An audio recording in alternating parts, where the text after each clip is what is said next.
The extrusion process begins with aluminum log or billet.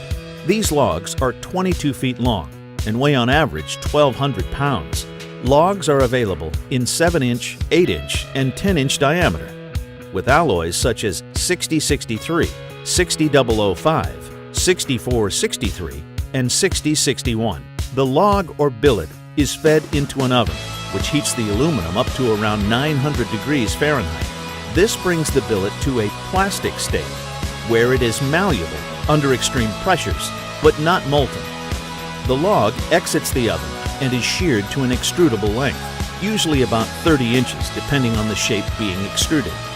The hot 30-inch billet is fed to the extrusion presses by the extrusion loader. A large ram then pushes the billet into the container and applies as much as 3,000 tons of pressure, which squeezes the aluminum through the steel extrusion die. When the hot aluminum is forced through the extrusion die, the aluminum takes the shape of the profile in the steel die and exits as a long stock-length aluminum extrusion. As the hot aluminum extrusions exit the press, an extrusion puller grips the end of the extrusions and guides the parts along the runout table. This keeps the 900-degree extrusions from twisting and touching each other.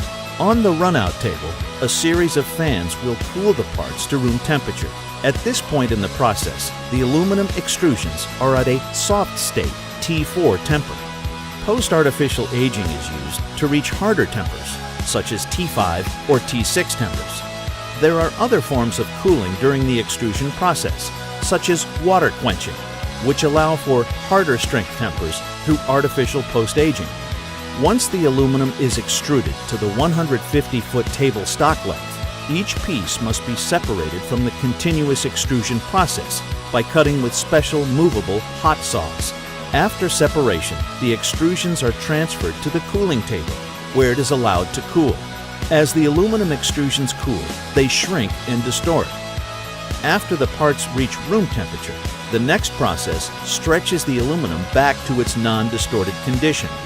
The stretching operation is achieved by gripping the extrusion on both ends and stretching the aluminum approximately 3% of its total length. This straightens and brings all dimensions and tolerances into spec. Then, the parts travel to the finish saw, which will cut the long table length extrusions into predetermined stock lengths, 20 feet or less. The extrusions are then loaded onto aging carts and are fed into an artificial age oven, which gives the parts a T5 or T6 temper hardness.